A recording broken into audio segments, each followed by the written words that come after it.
Baik, bismillahirrahmanirrahim. Assalamualaikum warahmatullahi wabarakatuh. Alhamdulillah, puji dan syukur senantiasa kita panjatkan kepada Allah Subhanahu wa taala, zat satu-satunya pencipta manusia, zat satu-satunya yang telah memberikan kepada manusia satu agama. Allah menurunkan satu agama kepada kita, Islam, yang dengan Islam itulah kita mengetahui bagaimana cara hidup sebaik-baiknya sebagai seorang manusia dan bagaimana caranya untuk punya manfaat bagi orang lain dalam kehidupan kita itu.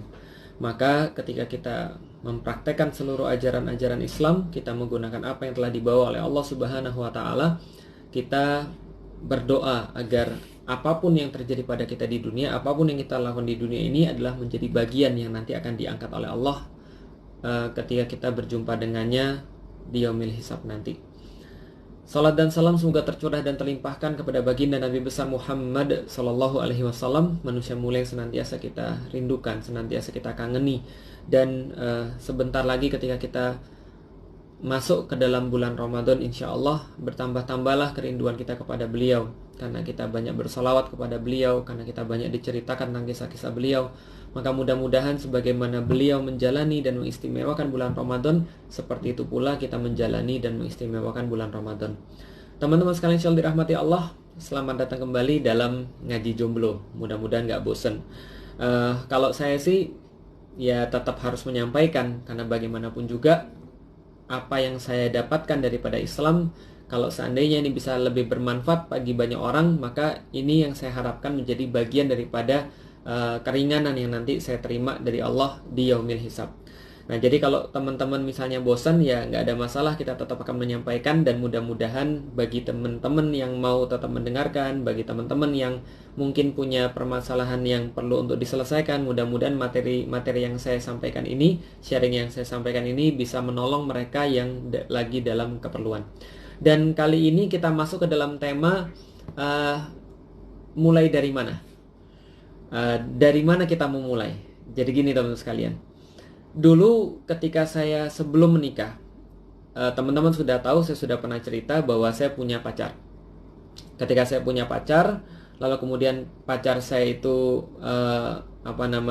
kuliah di Jakarta, saya kuliah di Bogor, kita tetap melaksanakan pacaran itu. Singkat cerita, sampai pada satu titik semester 3 saya masuk Islam tahun 2002. Tahun 2002 saya masuk Islam, kemudian ada banyak sekali yang berubah. Apa yang berubah paling besar? Yang berubah paling besar adalah persepsi hidup, cara berpikir. Visi hidup itu berubah sama sekali, cara melihat berbeda. Dan ketika cara kita melihat itu berbeda, seperti yang saya sampaikan dalam materi mencari kayu di tengah hutan, maka semuanya akan ikut berbeda, semuanya akan ikut berubah. Jadi kalau teman-teman di sini ada yang merasa aneh, ada yang merasa bingung, ada yang merasa kok bisa ya Felix Xiao itu dari yang bukan muslim kemudian jadi muslim, lalu kemudian perubahannya bisa begitu. Ya bisa, karena persepsinya sudah berubah. Karena kita tahu bahwa yang menentukan segala-gala itu adalah persepsi hidup. Dalam bahasa agama adalah akidah. Akidah adalah dasar yang menentukan bagaimana cara kita memandang satu peristiwa, bagaimana cara kita menilai satu peristiwa, lalu kemudian mengubah urutan kepentingan dalam hidup kita, mana yang jadi prioritas, mana yang nggak jadi prioritas, dan mengubah emosi kita dan semuanya. Kalau bisa dikatakan itu dalam satu kisah ketika Ja'far bin Abu Thalib itu berdebat dengan Amr bin As yang waktu itu belum masuk Islam di depan Raja Najas, maka ketika dituduh macam-macam bahwa Amr bin As menuduh Ja'far bin Abu Thalib dan kaum muslimin itu merusak tatanan masyarakat orang-orang Quraisy, lalu kemudian menyebabkan ketegangan dalam masyarakat Arab, mereka bikin agama baru, mereka bikin sesuatu yang ya kalau zaman sekarang ya mungkin tuduhan-tuduhan seperti anti NKRI, lalu kemudian radikal, intoleran dan segala macam. Maka Ja'far bin Abu Thalib cuma menyampaikan tentang perubahan-perubahan yang terjadi setelah mereka mengenal Islam. Kenapa? Karena semuanya itu berubah sebab ada akidah yang berbeda. Maka seseorang punya akidah yang berbeda, pertanyaannya bukan apa yang berubah dari dia, tapi pertanyaannya yang mana lagi yang gak berubah dari dia. Sama kayak saya. Ya banyak sih yang gak berubah, tetap sipit, ya, tetap putih, ya, tetap ganteng katanya gitu ya. Tapi ada banyak yang berubah di dalam diri saya daripada perubahan cara pandang. Nah, itulah kemudian yang disebut dengan persepsi. Maka ketika saya sudah punya persepsi tentang Islam, maka berbeda cara saya melihat. berbeda pula cara saya menilai pacaran. Bagaimana saya kemudian melihat pacaran itu menjadi berbeda. Kenapa menjadi berbeda? Karena dulu ketika saya melihat pacaran itu adalah sesuatu yang nikmat, sesuatu yang romantis, sesuatu yang enak, sesuatu yang menjadi perlu ketika kita menuju ke pernikahan, maka lalu berubah ketika ada persepsi Islam. Jadi mulainya adalah hijrah itu ketika kita sudah menyadari bahwa sesuatu yang kita lakukan itu tidak sesuai dengan apa yang Allah inginkan, maka kita berusaha untuk menjadi sesuatu yang ideal. Ini adalah mulainya dari sini. Kita harus mulai memang dari awal banget. Karena awal daripada perubahan ke arah yang baik adalah menyadari sesuatu yang salah. Karena itulah di dalam syahadat kita Allah sampaikan, Allah ajari asyhadu an la ilaha illallah. Pertama kali sebelum mengakui adanya Allah, kita harus mengingkari dulu sesuatu yang salah. Nah, jadi awal daripada perubahan adalah mengetahui dulu yang mana yang salah di dalam hidup kita, yang tidak sesuai dengan syariat Allah, yang tidak sesuai dengan aturan-aturan Allah. Kenapa? Ya kalau masih ada yang nanya kenapa, berarti kita balik lagi. Karena kita sudah jelasin dari awal dalam masalah persepsi, dalam masalah why, nikah, dan segala macam. Kalau kita menganggap nikah ini adalah ibadah kepada Allah, maka kita harus pastikan yang kita lakukan ini sesuai dengan apa yang Allah sampaikan. Karena kalau tidak, berarti rusaknya manusia, bukan rusaknya Allah. Andaikan kemudian matahari itu tidak ikut aturan Allah, ya matahari pasti rusak. Andaikan kemudian alam semesta nggak ikut aturan Allah, alam semesta pasti rusak. Tapi alam semesta, lalu kemudian awan, angin, air, gunung, pohon, dan segala macam, semua bertasbih pada Allah. Dalam arti mereka melakukan ketaatan pada Allah, sehingga mereka nggak akan rusak. Yang rusak siapa? Manusia yang nggak ikut aturan Allah. Nah, kalau seandainya manusia juga tidak ikut aturan Allah dalam cara mencari kebahagiaan dalam pernikahan, atau menuruti perintah Allah dalam pernikahan itu sendiri, atau cara mencari pasangan untuk dinikahi, maka dia juga pasti akan rusak. Maka saya punya persepsi yang lain, punya persepsi yang baru, yaitu adalah cara Islam memandang tentang kehidupan dan pernikahan. Maka pacaran itu menjadi sangat-sangat gak enak. Maksudnya gak enak tuh gimana? Gak nafsu lagi. Nafsu itu memang masih ada. Ketemu dengan pacar ya masih merasa deg-degan. Pacaran tuh masih merasa happy. Tapi ada sesuatu diri saya yang melawan. Lik, ini bukan yang tepat. Lik, ini sesuatu yang salah. Lik, coba kamu pahami, Lik. Masa sih kamu di Bogor, lalu kemudian kamu belajar tentang Islam, kamu berusaha jadi orang yang soleh, kamu berusaha pengen jadi mu'alaf yang baik, orang yang masuk Islam yang baik, tapi di Jakarta kamu bermaksiat. Di saat yang sama kamu malaikat, di saat yang sama kamu setan. Ya, kira-kira gitulah. Maka kemudian itu kemudian berantem dalam diri saya, perasaan-perasaan yang menuruti nafsu, menuruti kenikmatan sesaat, lalu kemudian perasaan yang pengen jadi baik. Perasaan saya yang saya pengen jadi berubah. Satu titik kemudian saya mengatakan pada pacar saya itu, kita putus. Kenapa putus? Karena kalau seandainya ini terus dilanjutkan, maka ini tidak baik bagi kita semuanya. Saya bilang sama dia, kalau kamu sayang sama saya, kamu nggak mau saya dibakar api neraka. Karena saya sayang sama kamu, maka saya juga nggak mau kamu dibakar api neraka. Karena itu kita putus aja. Selengkapnya baca di buku Udah Putusin Aja. Nah, itu tentang kenapa pacaran tuh bukan cara untuk mendapatkan pasangan yang baik. Nanti teman-teman boleh baca di Udah Putusin Aja. Carinya di mana? Banyak. Salah satunya adalah @bukusip, itu juga bisa dicari di sana. Nah, lalu kemudian ketika saya sudah putus, saya sudah menyadari bahwa saya salah, menyadari bahwa ini bukan jalan yang benar untuk menuju pernikahan yang sudah saya dapat gambarannya itu, ini bukan jalannya, karena maksiat tidak akan pernah mendatangkan kebahagiaan, maka saya perlu cara yang lain. Maka untuk mutusin ini memang sesuatu yang sangat sulit ya. Saya nggak bilang sesuatu yang mudah. Saya nggak bilang sesuatu yang ya gampang dilakukan. Enggak. Ini perlu keberanian. Ini perlu pertimbangan. Tapi yang jelas, Anda mutusin adalah karena Anda tahu ini bukan pilihan bagi orang-orang yang pengen mendapatkan impian gambaran pernikahan yang sudah dia ketahui. Ibaratnya gini, kalau seandainya ada orang dari Jakarta mau ke Bandung, maka dia tahu jalan tol ke Bogor itu bukan jalannya. Kecuali kalau dia mau lewat puncak. Dan itu berarti nggak efektif. Dan kalau nggak gini deh, kalau dia di Jakarta, dia mau pergi ke Bandung, dia sudah tahu bahwa arah ke Banten itu bukan jalannya. Lah kalau dia masih jalannya juga, ya berarti ya kita katakan dia nggak serius untuk pergi ke Bandung. Atau kalau dia sekarang ada di Jakarta, lalu kemudian dia mau pergi ke Turki, berarti kalau dia tidak beli tiket pesawat, melainkan dia malah buat becak, maka orang ini tidak serius untuk pergi ke Turki. Bisa difahami ya? Kalau gambaran Anda tentang pernikahan sudah jelas bahwa pernikahan itu adalah sebuah ibadah kepada Allah Subhanahu wa taala yang akan diukur oleh Allah selaku yang punya gawe, maka Anda akan menuju kepada cara Allah memandang, menuju kepada jalan yang Allah sudah tunjukkan buat Anda. Berarti kalau Anda pengen dapat ridho Allah, Anda pengen pernikahan itu seperti gambaran Anda, seperti persepsi Anda, seperti keinginan Anda, tapi Anda malah pacaran, itu namanya ya kayak orang mau pergi ke Bandung tapi malah pergi ke Banten. Atau ada orang pengen pergi ke Turki tapi malah buat beca. Nah, itu nggak serius. Nah, berarti di sini Anda sudah bisa menentukan juga Anda itu serius nggak dalam nikah. Berarti kalau ada orang pacaran itu nggak serius. Kenapa? Karena pacaran itu adalah metode yang ditemukan untuk orang-orang nggak serius. Dia pengen dapat kenikmatan, dia pengen dapat yang enak, tapi dia nggak mau komitmennya. Maka dia pacaran. Kalau dia sudah siap dengan komitmennya, maka dia langsung kemudian menikah. Oh Ustadz, kita harus ngumpulin duit, Ustadz kita harus begini, kita harus begitu, kita harus kemudian mengenal. Nanti kapan-kapan saya bahas lebih jelasnya. Tapi saya cukupkan sampai di sini untuk sekedar menjelaskan saja. Setelah saya putus, kemudian ya biasalah. Tapi sebelumnya, mutusin itu perlu satu pertimbangan, perlu satu keyakinan. Apa keyakinannya? Bismillah, ini bukan jalan yang tepat. Kalau saya pengen pergi ke Turki, maka saya harus cari tiket pesawat. Karena saya sekarang baru punya beca, ini bukan jalan yang tepat. Oke, becanya saya kemudian tinggalin, saya mau nyari tiket pesawat.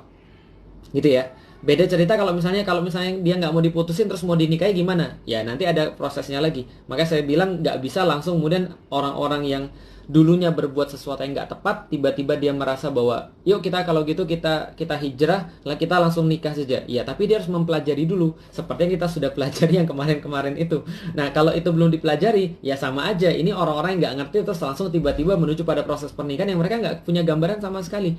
Nah ini juga sesuatu yang tidak kita inginkan. Oke ya. Nah setelah putus pasti galau dong.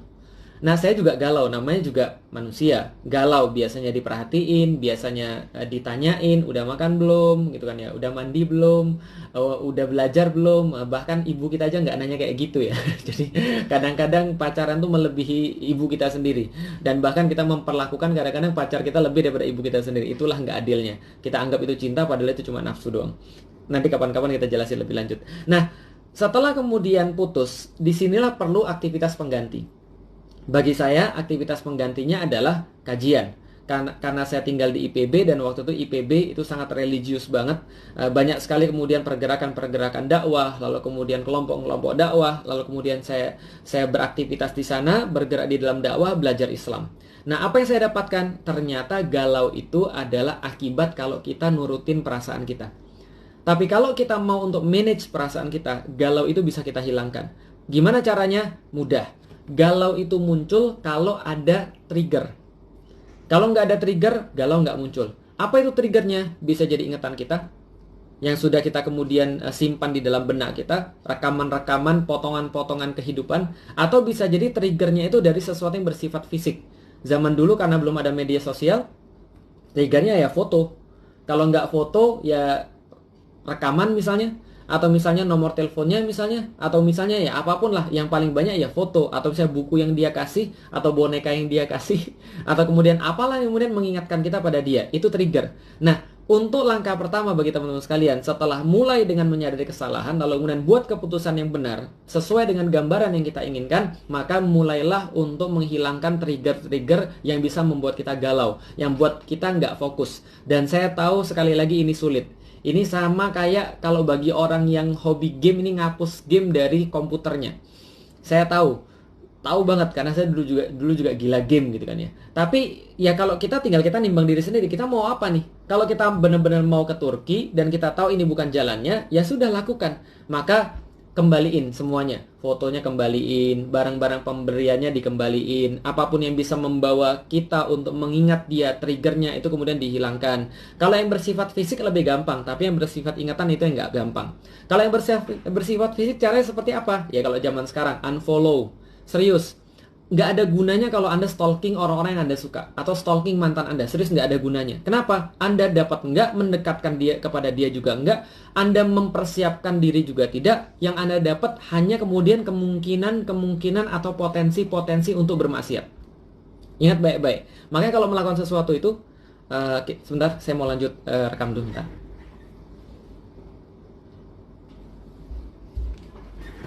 Ya, balik lagi. Nah, jadi nggak ada gunanya untuk menstalking atau untuk menghadirkan kembali trigger-trigger itu. Kenapa? Karena itu nggak akan membawa kita kepada kemanapun. Kita nggak akan lebih siap, kita nggak akan lebih tahu, kita nggak akan memperbaiki apapun. Karena kenapa? Karena kita cuma melakukan sesuatu yang nggak penting. Maka mulai berpikir untuk masa depan. Mulai berpikir dengan apa yang kita tuju. Jadi kalau misalnya kita pengennya begini, ya persiapannya seperti apa? Yang dilakukan seperti apa? Mulai mikirnya seperti itu tadi. Supaya kenapa? Supaya hidup kita tuh lebih produktif. Nah, kalau misalnya yang kelihatan mudah, unfollow, nggak penting, jangan stalking lagi, unfollow, lalu kemudian jangan kepo lagi dengan aktivitas-aktivitasnya dia. Kenapa? Karena itu trigger, dan trigger itu yang membuat kita nanti akan galau. Terus yang non fisik, yang di dalam ingatan gimana? Jangan nonton film-film Korea yang romantis. Jangan nonton film-film cinta-cintaan. Jangan nonton film-film kawin-kawinan. Kalau ada teman-teman yang bicara tentang nikah, alihkan pembicaraannya. Kalau bisa kemudian cari replacement, cari kemudian pengganti. Apa pengganti itu? Bisa dengan olahraga, bisa dengan kemudian berdakwah, bisa dengan ikut dalam kajian-kajian. Kalau saya secara pribadi, saya ikut kajian-kajian. Maka saya mulai untuk belajar, mulai untuk membaca tentang Rasulullah, mulai untuk mengetahui tentang Allah, mulai untuk mengetahui tentang sirah, mulai mengetahui tentang dakwah seperti apa. Dan itu menggantikan posisi orang-orang yang pernah ada di dalam hidup saya. Kok bisa begitu? Iya, karena memang habits itu bisa diganti dengan habits yang lain. Cuma membentuknya memang nggak mudah. Dan ini perlu perjuangan. Lambat laun kita akan lebih senang dengan dakwah daripada mantan. Kita akan lebih senang kemudian untuk membaca sirah daripada membaca tentang dia, mengetahui tentang dia. Dan ini semua tentang masalah kebiasaan. Maka saran saya pada orang-orang yang baru mulai hijrah, berjamaah. Karena dengan berjamaah ini Anda bisa jadi lebih punya waktu untuk mendalami agama, yang dimana agama ini akan Anda sangat perlukan ketika Anda nikah. Karena nanti agama ini, kematangan sakofah kita akan menentukan bagaimana kematangan emosional kita, dan juga akan menentukan bagaimana kita bersikap ketika ada masalah. Dan ini penting sekali di dalam pernikahan. Nah, setelah kemudian kita berubah, menghilangkan galau, lalu kemudian mulai mempelajari Islam, mulai kemudian belajar tentang agama Allah, tentang sakofah Islam. Di sini juga penting sekali, kaji Islam secara sistematis. Karena Islam itu adalah sebuah sistem kehidupan. Dia itu adalah lengkap dari A sampai Z. Dia bukan hanya sistem atau aturan kehidupan hanya dalam pernikahan, atau hanya dalam kemudian fikih sholat, atau hanya dalam fikih puasa. Jangan sampai kita mengira agama itu cuma perlu dibuka kalau seandainya lagi mau Ramadan. Atau misalnya agama itu cuma untuk urusan sunatan, cuma untuk urusan tahlilan, cuma untuk urusan nikahan, kemasukan setan, baru pakai agama. Enggak, agama itu sistem kehidupan.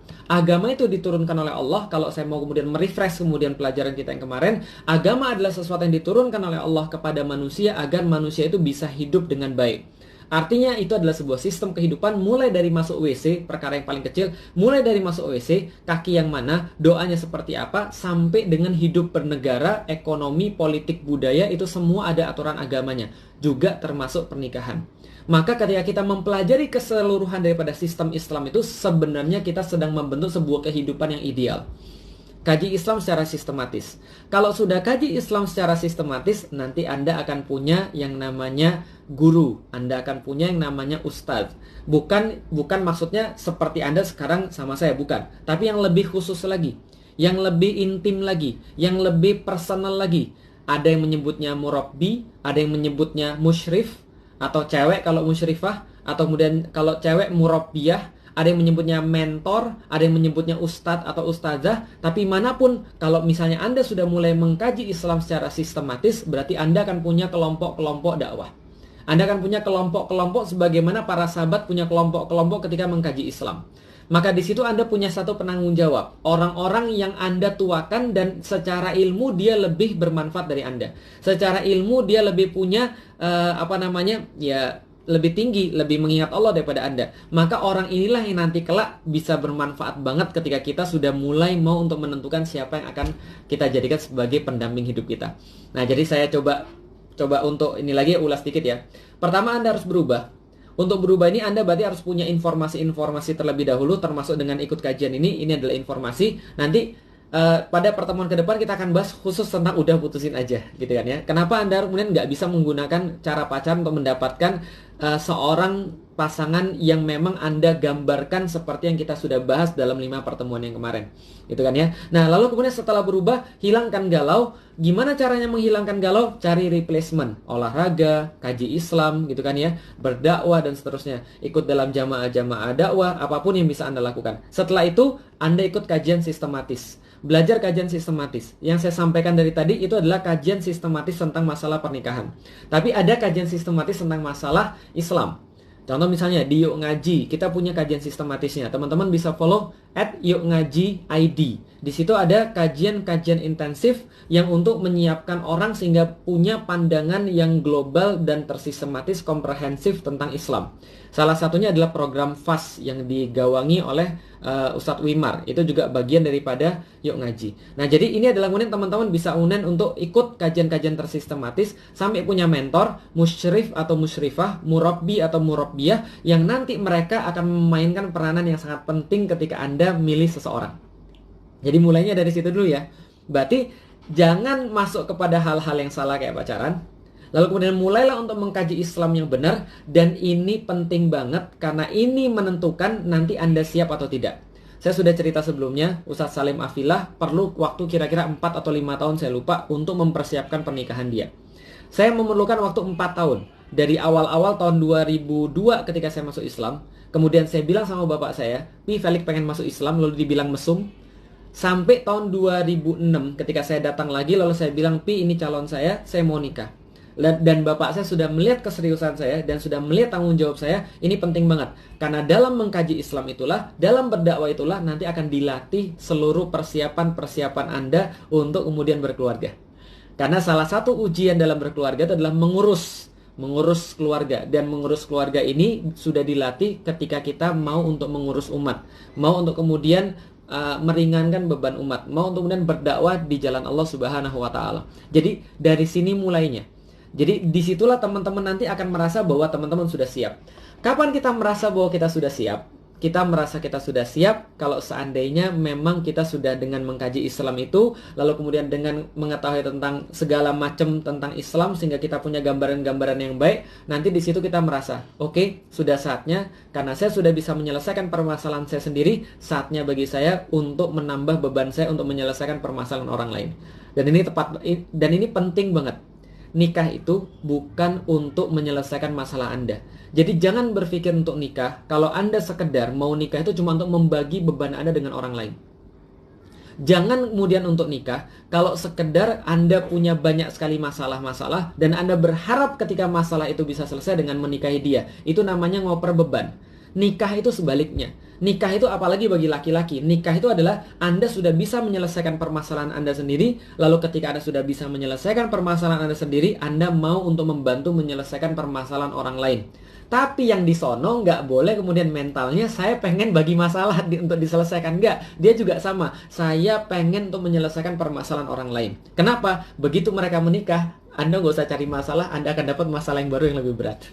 Kenapa? Karena Allah akan terus tambahkan. Allah akan terus kemudian uji kita dengan segala macam yang ada di dunia ini. Apalagi orang sudah menikah itu nambah ujiannya. Supaya apa? Supaya nambah pahalanya. Supaya nambah kebaikannya. Maka ketika kita mengkaji Islam, kita bisa menyelesaikan permasalahan-permasalahan kita sendiri. Kita bisa menyelesaikan seluruh problem-problem dalam kehidupan kita. Seluruh hal-hal yang gak bagus dalam kehidupan kita. Di situ pentingnya ngaji. Bagaimana cara menanggapi orang, bagaimana kemudian cara menghadapi orang, bagaimana ketika kita menemukan sesuatu yang kita gak senang, bagaimana ketika kita marahan, bagaimana ketika kita mengurus masyarakat, mengurus umat dan segala macamnya, bagaimana berkorban dan seterusnya. Ini adalah bagian-bagian yang akan kita dapetin ketika kita sudah ngaji.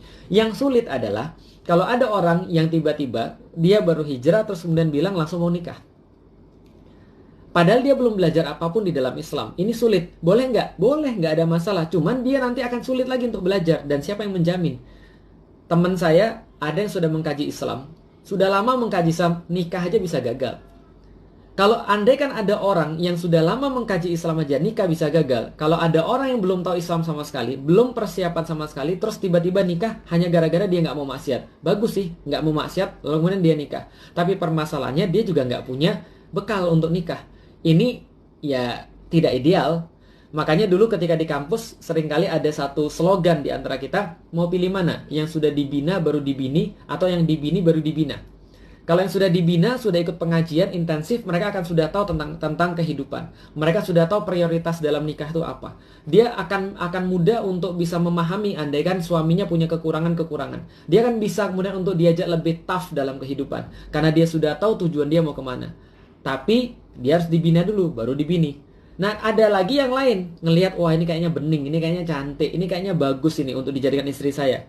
Tapi dalam kemudian dia mau menikahi, kita sudah kasih tahu, Mas, ini nanti resikonya besar loh. Kenapa? Karena perempuan itu, kalau dia belum mengkaji Islam, dia belum tahu tentang Islam, belum tahu tentang bagaimana cara menyikapi kehidupan secara benar dan tepat, maka ada chance dalam kehidupan Anda, nanti Anda punya masalah. Oh nggak apa-apa, Sat. Yang penting nanti nikah dulu, dibini dulu baru dibina. Lah kalau sudah dibini, lalu kemudian dicoba untuk dibina, terus nggak bisa dibina, terus choice yang tersisa apa? Dibinasakan. Jadi ini maksudnya. Nah inilah pentingnya. Maka ketika saya sudah kemudian melihat semua itu, saya sudah menjalani semua itu, maka saya tahu kapan saya siap ketika saya sudah benar-benar mengatakan, oke, saya perlu menikah karena Allah. Saya perlu menikah lillah. Dan itu tema yang nanti akan kita jadikan sebagai bahasan besok insya Allah. Jadi itu adalah tentang masalah menikah karena Allah. Tentang masalah di mana kita mulai dalam urusan ini, dan besok nanti insya Allah kita akan membahas tentang menikah karena Allah.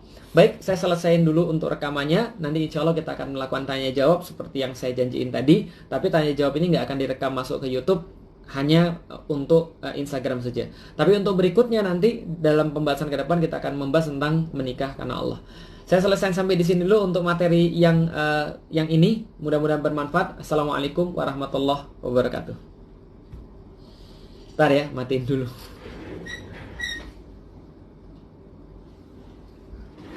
Oke, silakan kalau ada teman-teman sekalian yang mau bertanya tentang materi kita pada hari ini atau bertanya tentang yang kemarin-kemarin. Saya nggak tahu saya bisa menjawab berapa pertanyaan, tapi kita coba. Mudah-mudahan ada beberapa pertanyaan yang kita bisa jawab ya. Silahkan teman-teman sekalian kalau ada yang mau nanya. Kalau teman-teman yang baru ikut, video-videonya itu ada di YouTube ya. Teman-teman bisa lihat dari awal sampai dengan sekarang. Mudah-mudahan paham ya apa yang saya tadi sampaikan ya, mulai dari mana. Karena ini penting banget. Ada orang merasa ketika saya cuma nggak mau maksiat, Ustaz, saya mau nikah. Dari pacaran terus mau nikah. Ini resikonya besar banget. Karena tadi, yang laki-laki mungkin sudah mau untuk berubah, yang perempuan kita juga nggak tahu mau berubah atau tidak. Atau yang sebaliknya, perempuannya yang maksa-maksa laki-lakinya untuk berubah. Padahal dia juga mungkin nggak tahu apakah mungkin laki-laki ini sudah siap atau tidak. Yang lebih masalah lagi adalah orang yang mu'alaf. Itu masalah banget. Dan saya banyak sekali menemukan hal-hal kayak gini. Kenapa? Karena ada orang, Ustadz tolong dong yakinin calon pasangan saya karena saya mau nikah. Ya taruhlah saya bisa meyakinkan dia untuk masuk Islam, lalu kemudian nikah. Ya tapi masih ada banyak sekali pemahaman-pemahaman dia yang memang masih bermasalah. Maka sebenarnya ya kalau pikir saya, ya kadang-kadang tidak ada sesuatu yang bisa menggantikan sehebat waktu. Waktu itu yang memang sebuah penguji yang paling bagus. Oke, Ustadz, bagaimana membina kakak laki-laki yang sudah berumah tangga agar kedepannya ingin mengaji dan belajar kembali tentang agama atau bahkan menasihati teman sendiri? Jadi gini, ini masuknya ke dalam dakwah ya.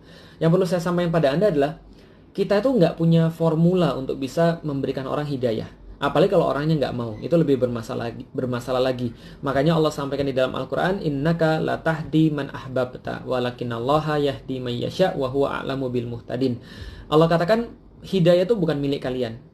Innaka la tahdi man ahbabta. Kalian gak akan bisa menunjuki siapapun yang kalian kehendaki. Walakin Allah, akan tapi Allah yahdi man yasha. Allah yang menunjuki semua yang dia kehendaki. Wa huwa a'lamu bil muhtadin. Dan dia lebih tahu siapa yang layak mendapatkan hidayah.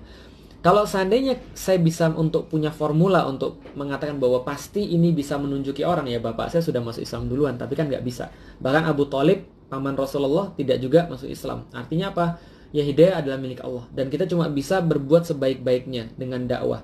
Ya misalnya contoh memberikan dia video-video tentang kajian-kajian. Kak, ini ada kajian Ustadz Abdul Somad nih. Ini ada kajian Adi Hidayat nih. Ini ada kajian Felixion. Oh Felixion saya nggak mau radikal. Ya sudah, ini ada kajian Ustadz Salim Afilah nih. Atau ini ada kajian Ustadz Hanan Ataki nih. Nah coba dilihat. Tapi kalau orangnya nggak mau ya juga susah. Makanya yang paling penting dalam dakwah itu interaksi. yang sering kumpul sama dia, yang sering ngobrol sama dia, yang punya sering komunikasi sama dia. Lah kalau kita kesana aja jarang-jarang, mungkin cuma sebulan sekali, ketemu sebulan sekali, ya itu agak sulit memang. Walaupun memang kita nggak bisa bilang sulit juga ya. Kalau Allah sudah pengen ya sudah terjadi. Yang kita perlu lakukan hanyalah berusaha sesuatu yang paling baik. Ya berusaha aja, doain, lalu kemudian kita sampaikan, kemudian kalau jauh pakai WhatsApp, lalu kemudian kita datengin, kita ajak ngobrol, ya itu usaha kita. Tapi kita juga nggak punya formula, apalagi kalau orangnya sudah nggak respect sendiri. Ya gampangnya gini deh. Mohon maaf ya teman sekalian ya. Saya tuh kadang-kadang agak miris ya. Mungkin saya juga akan nulis tentang ini. Walaupun saya tahu akan banyak yang bully ya. Saya tuh pergi keluar, lalu kemudian ngeliatin banyak orang-orang yang kesulitan sekarang.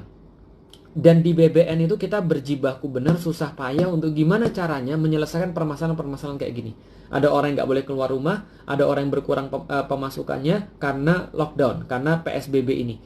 Nah, cuman kadang-kadang kalau kita lihat ya, ada orang-orang yang di bawah garis marginal, mereka keluar untuk cari uang, mereka katanya saya terpaksa keluar karena saya harus cari uang, ojol misalnya, ataupun orang-orang yang jualan kaki lima misalnya, jualan kecil. Tapi masa mereka ngerokok.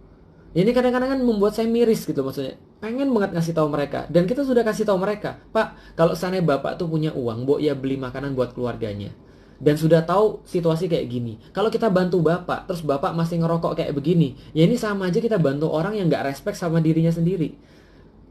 Paham ya maksud saya? Nah, tapi tetap kita nggak boleh kalau gitu. Ya udah karena mereka ngerokok kita nggak usah tolong mereka. Ya enggak, tetap aja kita tolong, tetap aja kita omongin. Cuman kadang-kadang yang saya sampaikan adalah miris karena orang tuh kalau sudah nggak respect pada diri sendiri, apalagi respect pada orang lain. Tapi tidak menghalangi kita untuk tetap untuk turun, tetap untuk membantu supaya siapa tahu dengan bantuan itu adalah jalan hidayah bagi dia. Bagaimana jika menikah dengan dia yang tidak ngaji atau pengajian tapi tidak komitmen dan tidak komitmen mau ngaji dan berjuang? Bagaimana Ustaz? Nanti ini saya bahas besok tentang menikah karena Allah. Nanti ada bahasanya tentang bagaimana memilih orang.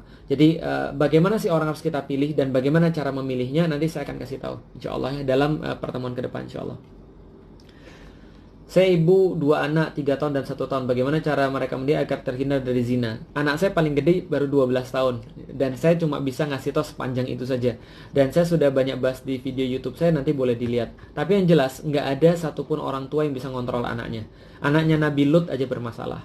Istrinya Nabi Lut bermasalah. Anaknya Nabi Nuh ya bermasalah.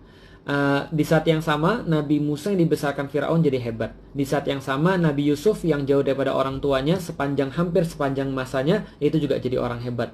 Ya jadi intinya kita nggak punya kontrol terhadap anak-anak kita. Yang kita bisa lawan hanyalah melakukan yang terbaik untuk kemudian pendidikan mereka. Saran saya bagi ibu adalah ikut aja kajian-kajian, karena semakin banyak anak kita semakin perlu kajian, dan dari kajian-kajian itulah kita bisa ngasih tahu pada mereka. Dan ini bukan jawaban cuma 5 atau 6 menit atau 10 menit. Ustaz, bantu orang tua dulu atau nikah dulu?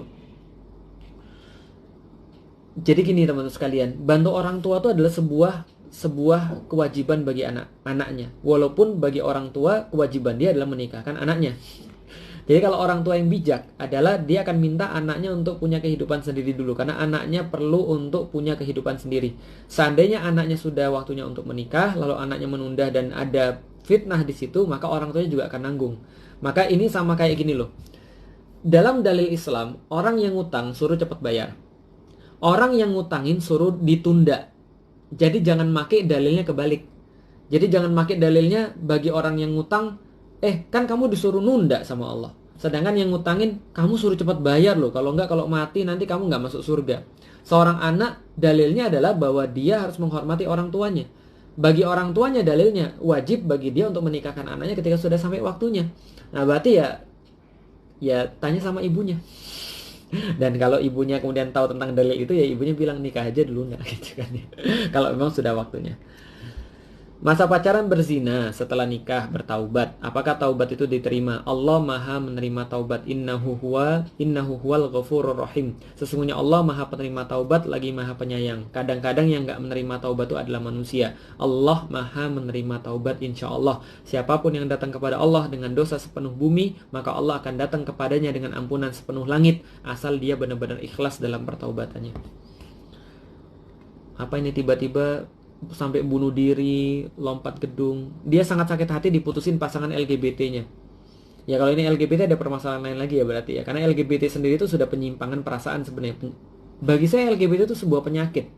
Penyakit penyimpangan. Walaupun saya tidak pernah menolak orang-orang LGBT untuk ngaji, nggak pernah. Tapi mereka harus tahu dulu bahwa ini adalah sebuah penyimpangan, bahwa ini adalah sebuah penyakit menular. Karena dia memang bisa menular. Maka ya itulah yang harus disembuhkan. Bukan kemudian ketika dia diputusin pacarnya. Jadi kalau LGBT nanti kapan-kapan kita bahas lagi. Karena saya tidak meyakini LGBT adalah sebuah keturunan atau gen, enggak. Born this way, no. Jadi itu tentang LGBT ya. Jadi saya pernah beberapa kali ngobrol dengan orang-orang LGBT dan agak sulit karena memang mereka perlu seorang psikolog profesional. Karena ini adalah penyakit mental. Berarti ya mental disorder, berarti harus memang ketemu dengan orang-orang yang ahli di bidang itu. Agar tidak mengharapkan laki-laki yang sama-sama kami saling suka. Ini maksudnya gimana? Tidak mengharapkan laki-laki yang sama-sama kami saling suka. Oh, berarti mungkin ada 2 orang atau 3 orang yang sukanya sama satu laki-laki yang sama. Gimana caranya nggak mengharapkan? Yang anda mau itu dia, laki-lakinya, atau sakinah. Kalau yang anda mau adalah manusia, maka Allah nggak akan bantu. Kenapa? Karena di dalam hadis yang sangat terkenal, innamal a'malu binniyat, sesungguhnya amal itu sesuai dengan niatnya, maka kemudian Allah jelaskan, siapa yang niat hijrahnya karena Allah, maka dia dapat Allah dan Rasulnya. Kalau yang niatnya karena wanita, dia dapat wanita, dan Allah nggak akan mau bersekutu dengan seperti itu. Maksudnya Allah nggak akan mau disama-samain. Aku mau sama dia, itu juga karena Allah. Ya nggak ada. Kalau maunya sama Allah, berarti apapun yang Allah tunjukkan, yang seperti saya bilang, asal kemudian sudah memenuhi keperluan Anda, berarti Anda mau, nggak harus dia. Tapi kalau Anda bilang harus dia, ini sudah pasti masalah. Gitu ya. Jadi ya periksa lagi, tonton lagi tentang nyari kayu di hutan. Merasa kotor dan terunda akidahnya, apa perlu bersyahadat lagi? Kadang-kadang syaitan itu menakut-nakuti manusia dengan perkara-perkara nggak penting. Bahwa kita sudah yakin sholat, Allahu Akbar, tiba-tiba syaitan membisiki, jangan-jangan itu tadi takbirmu nggak benar. Lalu itu, nggak jadi lah. Terus kapan sholatnya? Ya sudah bismillah, Allahu Akbar, sudah selesai. Syahadat juga sama. Kalau kita merasa kotor, taubat, bukan syahadat lagi. Karena syahadat lagi itu bagi orang yang murtad, gitu kan ya. Toh kita juga setiap sholat memperbaiki syahadat. Asyhadu an la ilaha illallah, asyhadu anna Muhammad Rasulullah. Bukan bersyahadat langsung seperti orang baru mau masuk Islam. Enggak. Karena merasa kotor itu bagus, merasa berdosa itu bagus, merasa suci itu salah. Tapi kalau merasa kotor sehingga Anda tidak jadi berbuat baik, Anda nggak jadi sholat, Anda nggak jadi untuk melakukan kebaikan-kebaikan, tapi ngeri aja, saya belum sanggup untuk begini karena saya merasa kotor, saya belum sanggup untuk begini karena saya merasa kotor. Itu setan. Kalau seandainya Anda jadi tertunda berbuat baiknya, tertunda berbuat taatnya. Cara bisa nulis buku Islaminya kental, tapi enak dibaca oleh semua orang. Baca buku Habits. Di situ saya jelasin tentang Law of 10,000 Hours. Baca buku Habits, How to Master Your Habits, yang saya tulis di situ ada jawabannya.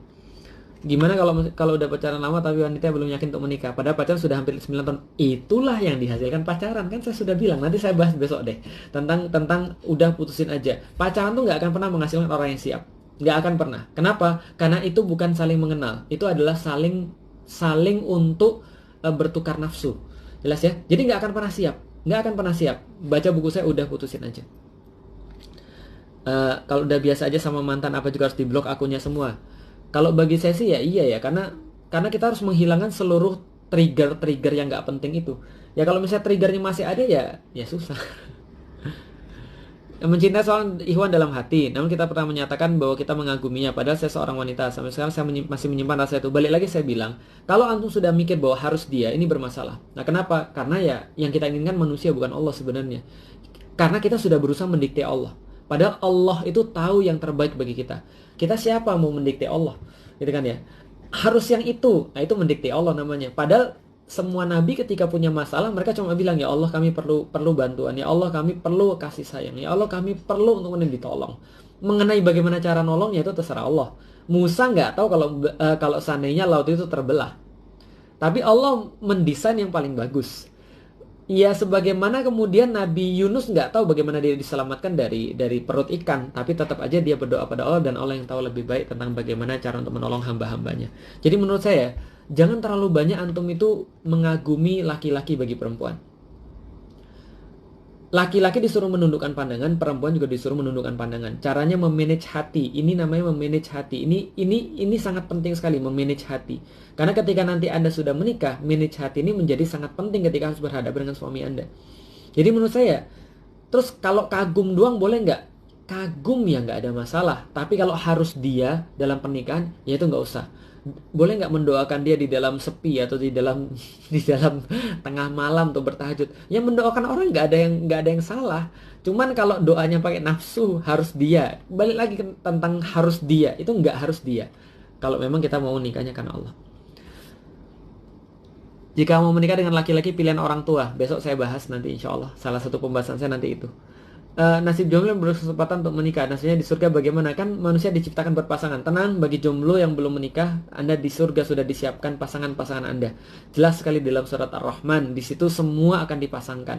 Gitu kan ya? Yang jelas jomblo juga akan dipasangkan. Dan gak ada jomblo di surga nanti insya Allah. Mau menikah akan banyak banget cobaan, tapi kami sanggup untuk menghadapinya. Doain insya Allah. Namanya orang nikah pasti banyak masalah. Kalau nggak ada masalah ya itu adalah maksiat, biasanya nggak ada masalah. Tapi ya maksiat aja masalah, apalagi nikah. Yang mau nikah jangan ditakut-takutin, nanti nggak jadi. Saya bukan nakut-nakutin, saya cuma ngasih tahu aja. Gitu kan. Lebih baik antum tahu daripada nanti antum tiba masanya terus antum nggak ngerti. Gitu kan. Orang takut itu karena dia nggak tahu. Kalau dia sudah tahu dia nggak takut. Contoh, yang takut mati itu orang yang nggak tahu. Tapi kalau dia sudah tahu, dia nggak akan takut mati. Gitu maksudnya. Para sahabat yang sudah tahu, itu nggak takut mati. Kita aja takut mati, karena kita nggak tahu apa yang menanti kita nanti setelah mati kan gitu kan ya. Kita nggak siap gitu kan ya. Ya mungkin bukan nggak siap, tapi nggak tahu gitu kan ya. Karena persiapan tuh nggak akan pernah selesai untuk mati. Jadi ingat takut tuh karena kita nggak tahu. Justru ilmu tuh menghilangkan ketakutan. Menghadapi calon istri yang katanya kita menikah harus manhaj salaf. Emang yang lain bukan manhaj salaf gitu kan ya. Nah, kalau yang kayak gini-gini silahkan tonton Ustadz Umar Mita. Ustadz Umar Mita nanti akan menjelaskan seperti apa yang namanya manhaj salaf. Dan saya mau ngasih tahu sedikit aja teman sekalian. Allah itu mengatakan di dalam Al-Quran, wala tuzzaku anfusakum, jangan mensucikan diri Anda sendiri. Kalau seandainya Anda memandang bahwa cuma diri Anda yang beriman, yang lain tidak beriman, hanya diri Anda yang manhaj salaf, yang lain nggak manhaj salaf, mohon maaf, manhaj salaf yang saya kenal nggak ada yang kayak gitu. Nggak ada yang sangat nggak ada yang sangat egois banget sih. Masa cuma dia dan ustadz-ustadznya aja yang manhaj salaf, yang lainnya tidak. Bagi saya ini egois banget. Padahal di dalam Islam, Allah saja mengatakan di dalam Al-Quran ada dua kelompok muslim yang mereka saling berperang, tapi mereka sama-sama saling beriman.